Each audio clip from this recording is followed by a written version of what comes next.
Get him down, motherfucker.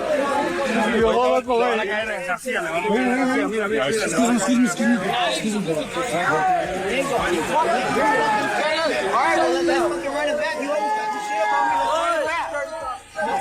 Ryan Garcia and Romero have their fight fixed for May, and without hesitation, they've begun a fresh back, and fourth to fight seems to be an easy one for Ryan Garcia. But many fans are forgetting that Ryan Garcia has been rusty and has been out of the ring as well. Hey, bro, let's run it back. Why you talking shit? You know you about to get knocked out. Yo, nigga, jump that nigga now, bro. Jump that nigga now. Jump that nigga now, bro. All right? Romero, on the other hand, is ready to prove everyone wrong and mount a worthy challenge. Talks of a possible Ryan Garcia versus Romero fight began after Ryan Garcia had just produced an eye-popping knockout of Oscar Duarte at a catch weight of 143 pounds in Houston, Texas. Respond to that. I'm with Al Heyman. Ryan Garcia's biggest fight was with Al Heyman. The most money he ever made was with Al Heyman. And then he goes back and fights for crumbs on a shitty TV network. However, it didn't take long for Kingery to try to make his next fight into fruition, as he called out and took shots at World Boxing Association Junior Welterweight World Champion Rolando Romero. "I'm committing to becoming a world champion," Garcia told Daz and Chris Manx, following his 8th-round knockout of Duarte. "If Ree wants that, bring it on, Rise. I know you talk a lot. Let's get that going, Rise. Where are you? You got beat up by that." "Old dude," he continued, "we know what happened, don't be trying to fake it." By old dude, Garcia was referring to the 40-year-old Ismael Barroso, who Romero defeated months before that to claim the World Boxing Association title in a tougher bout than expected. Al Heyman offered me a way better deal. Al Heyman's the best in boxing, and hands down, all of us Al Heyman fighters are living great. Ain't one of us complaining.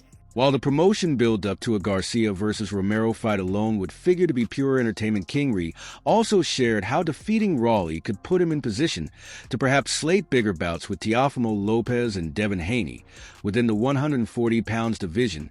In the near future, Iamana Stanonis holds the full WBA belt at 147 pounds, but Ring Magazine has learned that Garcia versus Romero will duke it out for a WBA World Welterweight title.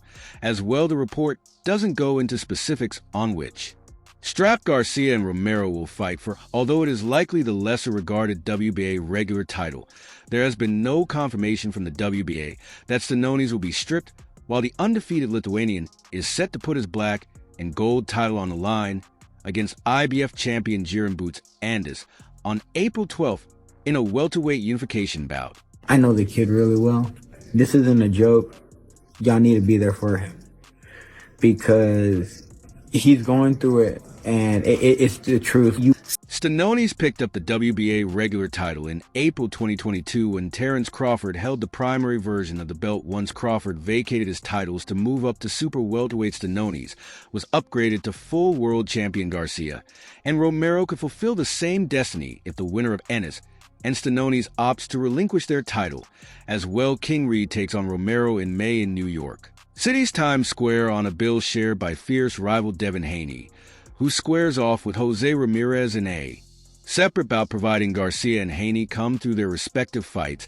And Skade, the plan is for both men to rematch in October over in Saudi Arabia. Bring on Broly. You know, he's part of PBC. We already ran it once with PBC. I need to get my get back. I'm going to beat Broly, and we're going to have that. I just pray to God. Pray to God. Last April, Garcia dropped Haney 3 times and en route to a majority decision, which was later overturned to a no contest when it was found he had tested positive for the banned substance. As a result, Garcia received a 1-year ban from the New York State Athletic Commission. His suspension ends on April 20th, 2025, but to be relicensed, he must submit a clean pee test. Both parties have entered into multi-fight agreements with Riyadh Season, while Garcia has enrolled in the VA drug testing. Pool VA drug testing was one of Haney's requirements to get their SE school over the line. Trying to see where he was guiding me, and he just led me to Dallas, led me to Derek, and I pursued it, and I'm here now, and I feel good. I feel, like... Garcia had previously questioned the credibility of the organization, but has since committed to their random drug testing program. Additionally, Garcia will also submit random tests conducted by agents contracted through the California State Athletic Commission. Obviously, it's a tune-up for Kingery, so you can give him a break in that department. But it's not fair to the fans to use a fighter with a 2-2 record in his last 3 fights as upside for a pay-per-view card. Rawley's actual record should be 1-3 in his last 4 fights, because his victory over Ismael Barroso was highly controversial because the referee Tony Weeks jumped in and stopped the fight in the 9th round in their clash on May 13th, 2023. I want to tell everybody, just thank you for coming out, and honestly, happy. Rawley had thrown 4 punches, all missing badly, and Weeks waved it off Barroso as hurt standing. And looking at Weeks, "What are you doing?" fans were shocked at the stoppage. And there was criticism for months after at the time Rawley was trailing and on his way to losing the fight. There are many contenders in the 140 and 147 pounds top 15 rankings more deserving of a fight against Ryan Garcia on May 2nd than Romero. You did take more punches than you thought you would, so what went wrong during this fight? It's okay. It appears they were in a hurry to find a body to be the opponent, and Romero served the purpose. Given that this is going to be a PPV event, it would have been better to use Jose Ramirez as Ryan Garcia's opponent in the headliner, and give Rita Haney for the co-feature. Even in that spot, Romero doesn't belong. But Haney is coming off a 3 knockdown loss. He needs a soft touch like Rawley to make sure he doesn't wind up in the dirt. I would love to know, I saw that Ryan Garcia posted yesterday, if he was kind of questioning your decision of choosing to fight Cruz when he said you could have made more with him. Tell me a little bit about how you would respond to that. However, the idea is to ensure that Ryan doesn't get beat ahead of his rematch with Haney in October, then Rawley is the man for the job. I mean, I hope he keeps training with Derek James. That shoulder roll, that's amazing. It was a good performance. Yeah. Rolando Rulé Romero was given the May 2nd fight against Ryan Garcia after Isaac Pitbull Cruz chose not to take it due to his previously scheduled fight. Next month, this is Rayleigh's chance to pull off an upset of the ring Rusty Garcia on Turkey Al Sheikh's card at Times Square in New York City. Cruz has a fight scheduled against Angel Fierro on February 1st and didn't want to negotiate another fight until after his match. Fans were hoping to see Ryan and Pitbull fight, as it would have been a lot more interesting than watching Rawley be given the matchup. To see where he was guiding me, and he just led me to Dallas, led me to Derek, and I pursued it, and I'm here now, and I feel good. I feel, Like it's unclear if there were other fighters available that could have stepped in the 140 pounds division. Has a lot of fighters with more talent than Rawley. And it would have been great for fans to see someone else. Really, Romero is definitely not a great fight for Ryan, because he was recently knocked out by Pitbull Cruz in the 8th round last year on March 30th. Rawley, obviously, is a bargain basement level fighter with limited ability, who doesn't belong fighting in the main event of Turkey Al Sheikh's card on May 2nd against the superstar Ryan Garcia. Romero bounced back from that loss to defeat Manuel James by a 10-round unanimous decision on September 14th on the undercard of Canelo Alvarez versus Edgar Berlanga.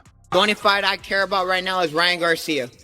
And then the winner between that and me and Ryan gets Gervonta Davis. We're going to do this all on pay-per-view, on Showtime pay-per-view. We're going to do this shit, all right? Like I said, at the end of it, I got the belt. I make the shots. Rawley didn't perform well in that fight either, but he had a harmless opponent. Using Rawley as the opponent is a very poor option for Ryan Garcia in a headliner on Days in PPV. However, Ryan Garcia had initially asked for a fight with champion Cruz by taunting his ability to fight. You don't know boxing. If you really think Pitbull Cruz would beat me, I faced so many fighters like him in my life, it would be a field day. I would put Pitbull Cruz to sleep. You guys are delusional, but after I beat Haney, I'll gladly handle it easy when I get a possible fight with the Mexican champion. To fight anybody as long as both parties come to an agreement. If his side comes to an agreement with my side and everything works out, then I have no problem fighting with him or anyone else. Isaac Pitbull Cruz didn't seem impressed with Ryan Garcia's entertaining FRE knockdown victory over previously undefeated Devin Haney. Last year, Instead, Cruz, the popular World Boxing Association 140 pounds champion, was more focused on Garcia blowing the weight by 3-2 LBS at the weigh-in than what he did the next day, labeling him as frivolous and unserious. Ryan Garcia doesn't take things seriously, said Cruz, who was in Manhattan, New York, to formally announce his first title defense against a fellow Mexican for his World Box Association belt in Los Angeles on a stacked card headlined by pound-for-pound king against the former world super welterweight champion from Uzbekistan. Even when he comes to the weigh-in, he's overweight by 3 LBS. Cruz told a group of reporters following the press. Pues igual, a mí no me importa la carrera de los demás, yo me enfoco en lo mío y yo me estoy preparando para conseguir mi... He doesn't take anything seriously. He needs to be more focused on training, and he needs to be more serious. Garcia called out Cruz following the win against Haney. Cruz wasn't surprised. It's not the first time. He said it's been a lot of times. He said he wants to fight. I'm ready. And I want to fight him. The popular Cruz battered Rolando Rayleigh Romero for an 8th-round technical knockout last month to wrest control of the belt, while Valenzuela recorded a highlight reel 6th-round knockout over Chris Colbert in a December rematch. Saying you wanted it, or? I think they pay good enough money that these guys are going to say yes. So that's what I think. Now, you're going to take over Times Square in New York. The entire world between. It's never been done before. Whatever Turkey does is massive. Tell me the things when you came up with that idea. And There have been rumblings that Cruz could face Gervonta Tank Davis later this year in a rematch of their exciting 2021 match, which saw Davis win a close decision. If he prevails against Valenzuela, the poker face Cruz is open to that fight. And others, I'm ready to fight anyone. Cruz said, I'll listen to my team, and we'll make the best decision. Nevertheless, facing Cruz is a big risk. A defeat against the Mexican will damage Garcia's chances of getting the Von Davis rematch. He has admitted that his primary aim is to fight Tank at 140, given he was not at his best in their first fight, the 136 pounds catchweight, and 10 pounds rehydration clause led to claims that Garcia was weight drained since Valenzuela has already beaten Cruz. Losing to him makes Garcia's stock fall even further. But since Cruz is quite experienced, facing him allows Garcia to prepare for his rematch against Devin Haney. That may be enough for him to take that fight, since he was on course to face Romero before Toes broke down and Raleigh lost to Cruz. Blair Cobbs hijacked Garcia's interview to request something from the... Have you sparred Ryan before? Huh? Have you sparred Ryan before? Yeah. And what do you have to say about that and then possibly fighting him? He was